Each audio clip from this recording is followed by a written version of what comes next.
ஓம் சக்தி குருவடி சரணம் திருவடி சரணம். குரு வாழ்க, பங்காரம்மா வாழ்க.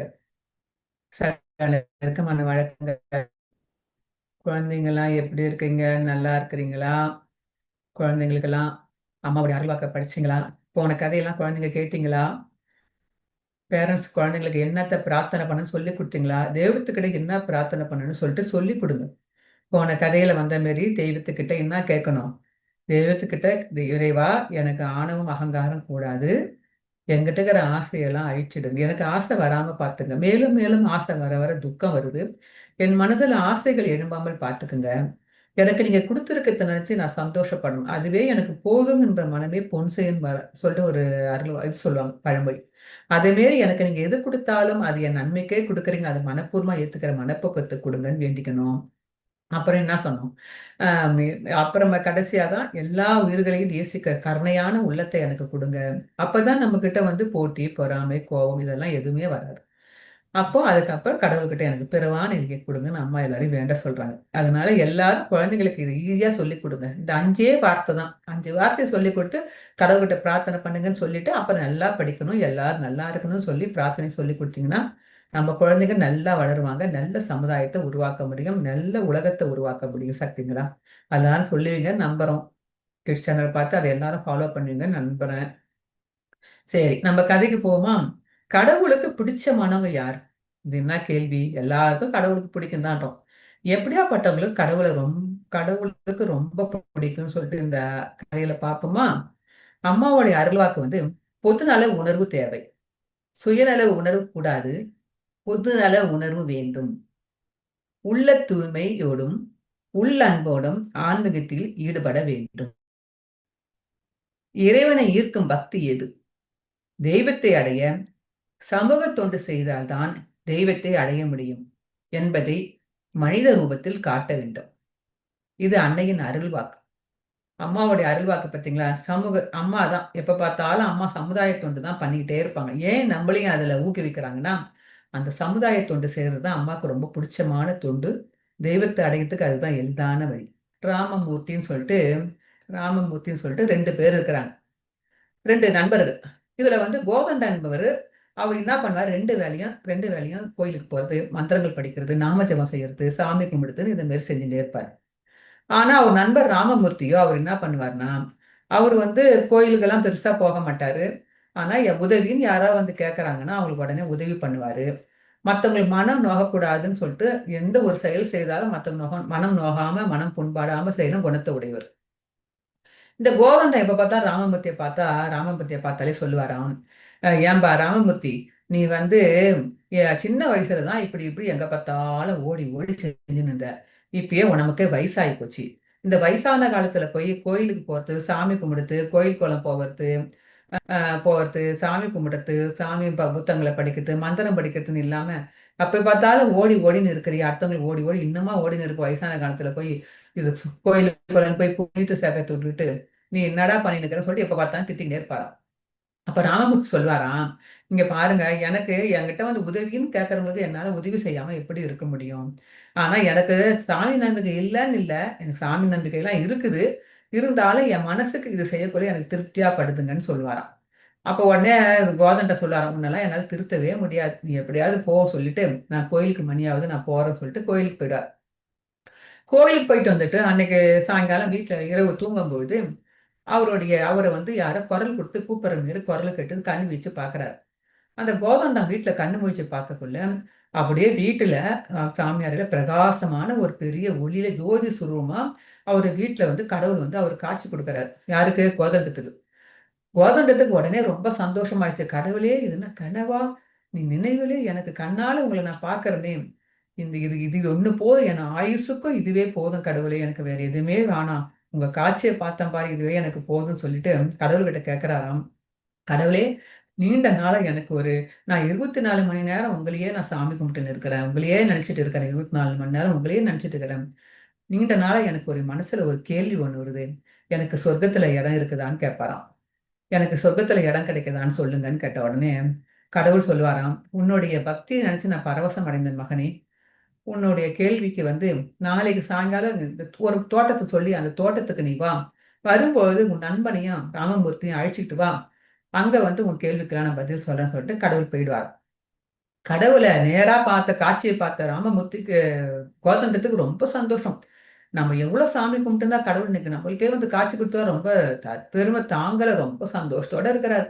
மறுநாள் எப்படி வெடிக்குன்னு பார்த்துனே இருந்து உடனே போய் ராமமூர்த்தி கிட்ட போய், ராமமூர்த்தி நாளைக்கு கடவுள் வந்து நமக்கு திருப்பி நம்மளை வந்து பார்க்க ராத்திரி நடந்தது எல்லாத்தையும் சொல்லிட்டு, ராமமூர்த்தி நாளைக்கு கடவுள் வந்து நம்மளை வந்து பார்க்க போறாரு.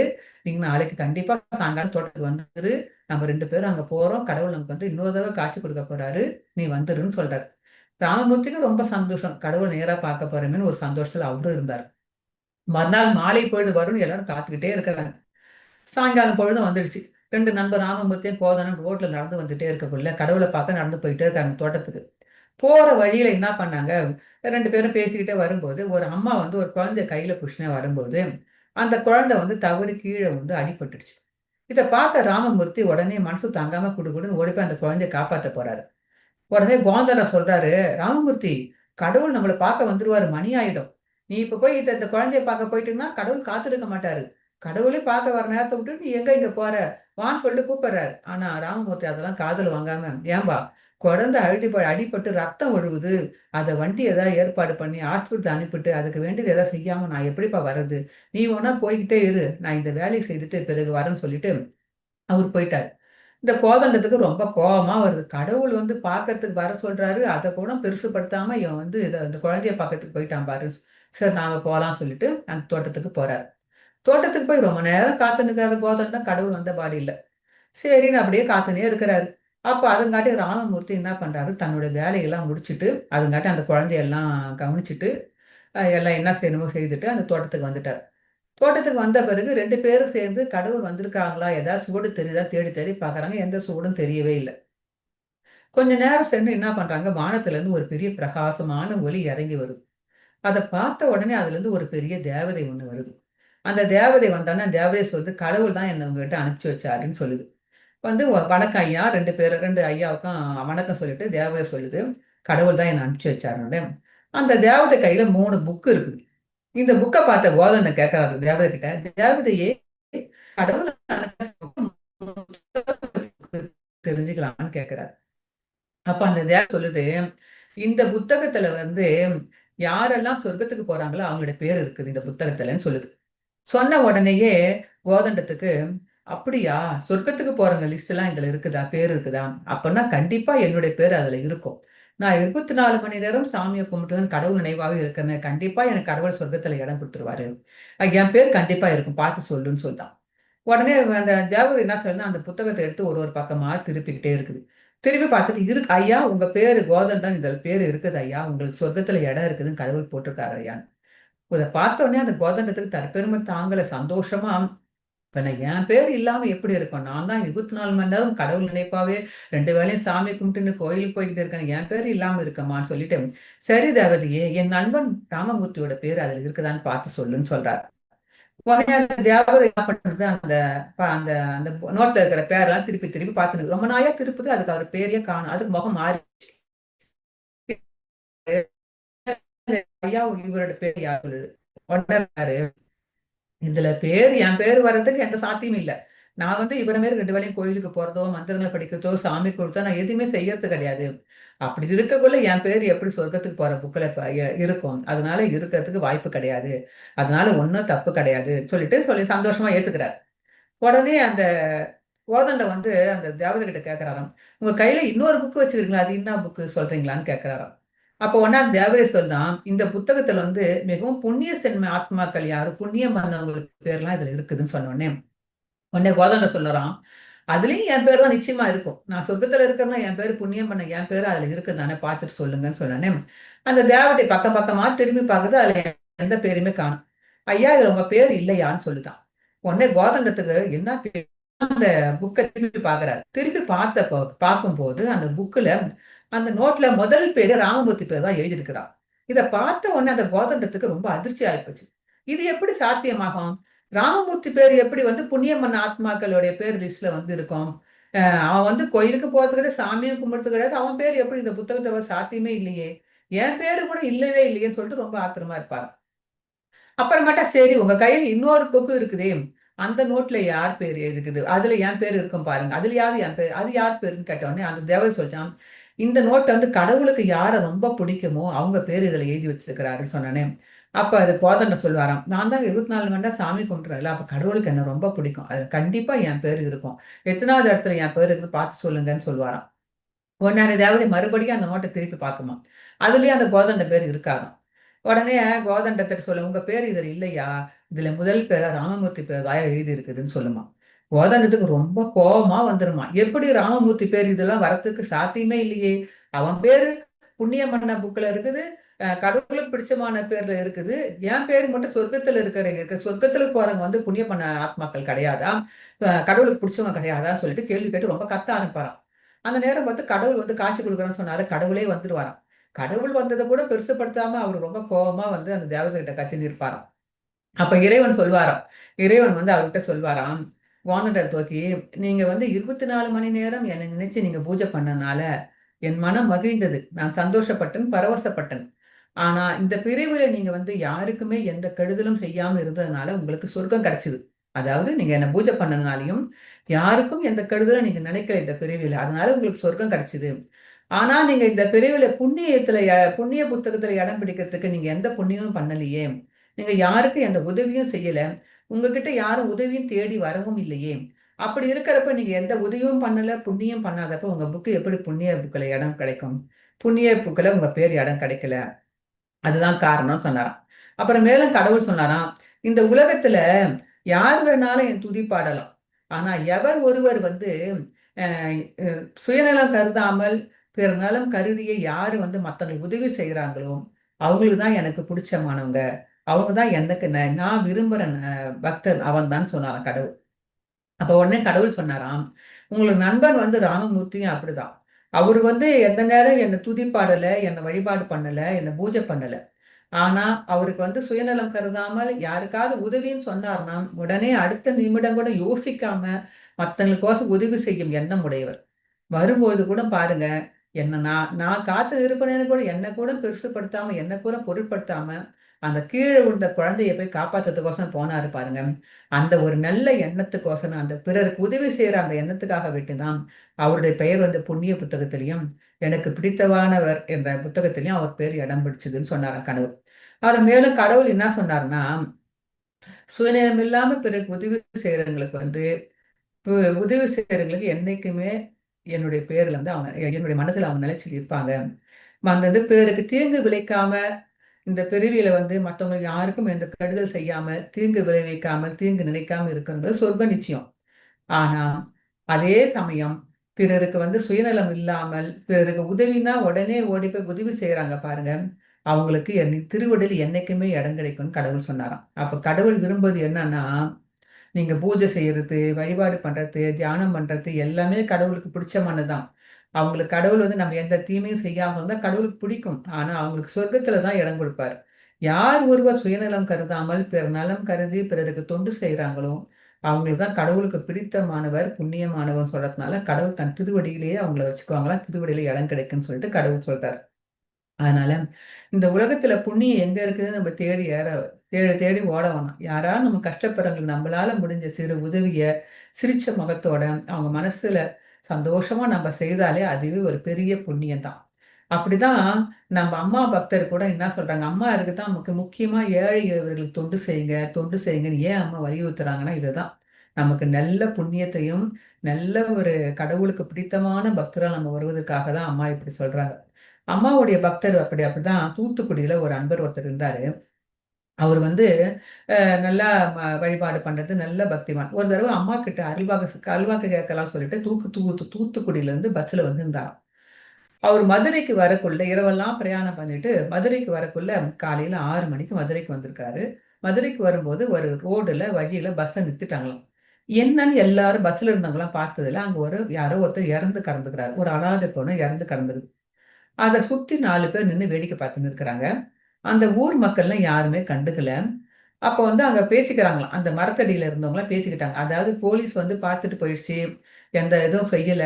இந்த ஊர்க்காரங்க இன்னும் எந்த ஏற்பாடும் எதுவும் பண்ணாம அப்படியே அவங்கவங்க வேலைய பார்த்துட்டு இருக்கிறாங்கன்னு சொல்லிட்டு இந்த 4 பேரும் கம்முனு நின்னு பேசி நின்னுக்கிறாங்க. இத பார்த்து அந்த தூத்துக்குடியிலருந்து வந்த அந்த நம்ம அம்மாவுடைய பக்தருக்கு மனசு ஒண்ணுமே பொறுக்கல. ஐயோ இப்படி அனாதை பொண்ணு இப்படி கிடக்குதுன்னு சொல்லிட்டு உடனே பைய எடுத்துக்கிட்டு கீழே இறங்கிட்டாராம். பஸ்ஸை விட்டு கீழே இறங்கி அந்த 4 பேரு கூட சேர்ந்து 4 பேர்ட்ட, "ஐயா, அநாத பொணத்த அடக்கம் பண்ணது பெரிய புண்ணியம் ஐயா. நீங்க வரீங்களா? அந்த போலீஸ் ஸ்டேஷன்ல போய் என்ன ஏது அதுக்கு வேண்டிய ஆவணதெல்லாம் செய்துட்டு, இந்த ஊர் பஞ்சாயத்து தலைவர பார்த்து சொல்லிட்டு வந்துடலாம்ன்னு" சொல்லிட்டு, யார் பஞ்சாயத்து தலைவர்ன்னு கேட்டு போய் அவங்க வீட்ல போய் அந்த பஞ்சாயத்து தலைவர்கிட்ட போய் சொல்றாராம். "ஐயா, ஒரு பொணம் ஒண்ணு செத்து கிடக்குது உங்க வீட்டு ரோடுல. அநாத பொணம். அத அடக்கம் பண்ணணும். அதுக்கு நான் செலவு பண்றேன். என்கிட்ட இருக்கிற பணத்த வச்சு நான் செலவு பண்ண தயாரா இருக்கிறேன். நீங்க இந்த ஊர்ல என்னென்ன ஆவணம் செய்யணுமோ அதுக்கு மட்டும் எனக்கு ஏற்பாடு பண்ணுங்கன்னு கேட்கறான். உடனே அந்த ஊர் பஞ்சாயத்து தலைவர் சொல்றாராம், இந்த ஊர்ல இருக்கிற நாங்களே செய்யல. ஏதோ ஊர்ல வந்து வந்து ஒரு சாமி இப்படி செய்யறாரு பாருங்க. எங்களுக்கு அந்த எண்ணம் வரல பாருங்கன்னு மனம் வந்து கொண்டாராம். அப்ப இவர் என்ன பண்ணாரு, போலீஸ் ஸ்டேஷன்ல போய் செய்ய வேண்டியது செய்துட்டு, அந்த ஊர்க்காரங்கள வச்சுக்கின்னு அந்த அநாத பணத்த அடக்கம் பண்ணிட்டு, பஸ் எடுத்து திருப்பி மருவத்தூருக்கு வந்துட்டார். அவர் மருவத்தூர்ல யார பார்க்க தெய்வத்த பார்க்கறதுக்கு தான் வராரு. அருள்வாக்கு கேட்க வராரு தெய்வத்துக்கிட்ட. அன்னை ஆதிபராசக்திகிட்ட அருள்வாக்கு கேட்க வராரு. அப்போ வந்து 10 மணிக்கு மருவத்தூருக்கு வந்து காலைல இறங்குனாராம். அப்போ அருள்வாக்கு வந்து போய்க்கிட்டே இருந்தது. அருள்வாக்கு நடந்துகிட்டே இருக்குது. உடனே என்ன பண்ணிக்கிறாரு, குளிச்சுட்டு போய் அம்மா கிட்ட அருள்வாக்கு போலான்னு சொல்லிட்டு குளிக்கிறதுக்கு பாத்ரூம் பக்கம் போயிருக்கிறாரு. அதங்காட்டி அம்மா அருள்வாக்குல இருந்து யாரோ ஒருத்தர அனுப்பிச்சு, இந்த அன்பர் தூத்துக்குடி அன்பரோட பேரு, ஊரு சொல்லி எல்லாரையும் அவன போய் உடனே அழைச்சுக்கிட்டு வாடான்னு சொல்லியிருக்குது. அவரு குளிச்சுட்டு வரேன்னு சொல்லி கூட கேட்காம, உடனே போய் அழைச்சுட்டு வான்னு சொல்லவே, அவரு உடனே அம்மாகிட்ட வந்து குளிக்காமயே வந்து அம்மா முன்னாடி வந்து உட்கார்ந்துருக்கிறாரு. அம்மாகிட்ட தயங்கி தயங்கி வந்தாராம். "அம்மா நான் குளிக்கலம்மா, என்ன மன்னிச்சிடுங்கம்மான்னு." அம்மா சொல்லிச்சாம், "நீ ஒரு பெரிய தொண்டு செய்துட்டு வந்திருக்க. மகத்தான செயல செய்துட்டு வந்திருக்கிறடா. இதுக்கு நீ குளிக்கன்னு அவசியம் இல்ல. இது எப்படியாப்பட்ட செயல் தெரியுமா? 3 கும்பாபிஷேகம் பண்ணிட்டு வந்ததுக்கு சமம்டா இதுன்னு" சொல்லிச்சுங்களாம். அப்ப அம்மா சொன்னுச்சா, "அவர் சார் எவ்வளவோ பேர் வெளில காத்துன்னு இருக்கிறாங்கம்மா. நான் குளிக்காம கூட வந்து உன்கிட்ட உட்கார்ந்துன்னு இருக்கிறேனேம்மான்னு" சொன்னாராம். அம்மா சொல்லிச்சாம், "அநாத பிணத்த அடக்கம் பண்ணிட்டு வந்துக்கிறடா. என் மனம் அவ்வளோ சந்தோஷமா குளிர்ந்து போயிருக்குதுடா. என் மனம் அவ்வளோ சந்தோஷமா இருக்குதுடா" சொல்லிச்சான். அப்ப அம்மா சொல்லிச்சான், வெளிய நிக்கிறவங்கலாம் தன்னோட சுயநலத்துக்காக தன் கடை நடக்கணும், இந்த கடை நடக்கணும், அந்த கடை நடக்கணும், இந்த வியாபாரம் வரணும்னு சொல்லிட்டு சுயநலமாக வேண்டி வெளியில வெயிட் பண்றாங்க. அவங்களோட சுயநலம் இல்லாம பொதுநல உணர்வோட ஒரு அநாத பணத்த அடக்கம் பண்ணிட்டு வந்துக்கிற பாரு. இது எவ்வளவு பெரிய புண்ணியம் தெரியுமா? என் மனசையே சந்தோஷப்படுத்திட்ட மகளான்னு சொல்லிச்சுங்களாம். இதுதான் கடவுளை ஈர்க்கிற பக்தி. எங்கேயோ குளிக்க போன அவர நம்ம அருவுத்திரமா ஈர்த்து அருள்வாக்கு சொல்லியிருக்கா பார்த்தீங்களா? அவன பேர சொல்லி ரோட்ல இருந்த அவன புட்டு மண்டபத்துல இருந்து அவன கூப்பிட சொல்லியிருக்குது. எந்த ஒரு காரணமா போறான்னு இல்ல. அவன கூப்பிட்டு அருள்வாக்கு சொல்லியிருக்குது. அவரும் பாருங்க, தெய்வத்த பார்க்க போறோமே, அருள்வாக்கு கேட்க போறோமே, நமக்கு மணி ஆயிடுமே சொல்லிட்டு நினைச்சு பார்க்காம, இந்த கதையில வந்த மாரி மணி ஆயிடுவேன்னு நினைக்காம, அந்த பொணத்த அடக்கம் பண்ண போயிருக்கிறாரு. இதுதான் கடவுளை ஈர்க்கிற பக்தி அதுதான். நம்ம சுயநலம் கருதாமல் பிறநலம் கருதி தொண்டு செய்தாலே அது பெரிய புண்ணியம் தெரியுதுங்களா? இந்த மாரி புண்ணியத்த செய்து தான் நம்ம அம்மாவுடைய ப அருள பெற முடியும். சொல்லுவாங்க. பொதுவா சொல்லுவாங்க. அநாத பிண்டத்த அடக்கம் பண்ணது வந்து பெரிய அஸ்வமேத யாகம் செய்ததுக்கு புண்ணிய பலன் உண்டுன்னு சொல்லுவாங்க. அஸ்வமேத யாகம்னா என்னன்னு எவ்வளோ தெரியும். அது எவ்வளோ குதிரை, யானை எல்லாம் இது பண்ணி தாகம் பண்ணாங்க. பெரிய யாகம் செய்யறதுக்கு புண்ணிய பலன் ஒரு பொணத்த பணத்த அடக்கம் பண்ணதுக்கு சமமாம். அம்மா என்ன சொல்லிட்டு பார்த்தீங்கன்னா, 3 கும்பாபிஷேகம் செய்றதுக்கு உண்டான சமமான புண்ணிய பலன் வந்து சேருதாம். பண்ணிட்டு வந்துக்கிற மாரி வந்துட்டு வந்துக்கிறடா. கும்பாபிஷேகம் பண்ணிட்டு வந்த மாரி வந்திருக்கிற. அதனால இது ஒரு பெரிய புண்ணியம்னு சொல்லிட்டு அம்மாவே சந்தோஷப்பட்டு இருக்குதுன்னா, அப்ப நமக்கு என்ன கேட்கறாங்க அம்மா சுயநலம் இல்லாமல் பொதுநல உணர்வோடு நம்ம தொண்டு செய்தாதான் கடவுளை ஈர்க்கிற பக்தி இதுதான். எனவே அனைவரும் அன்னையின் அருள்வாக்கை கடைபிடிச்சு, சுயநலம் இல்லாமல் பொதுநல உணர்வோடு தொண்டுகள் பல செய்து அனைவரும் வாழ்க வளமுடன். ஓம் சக்தி. குருவடி சரணம். திருவடி சரணம்.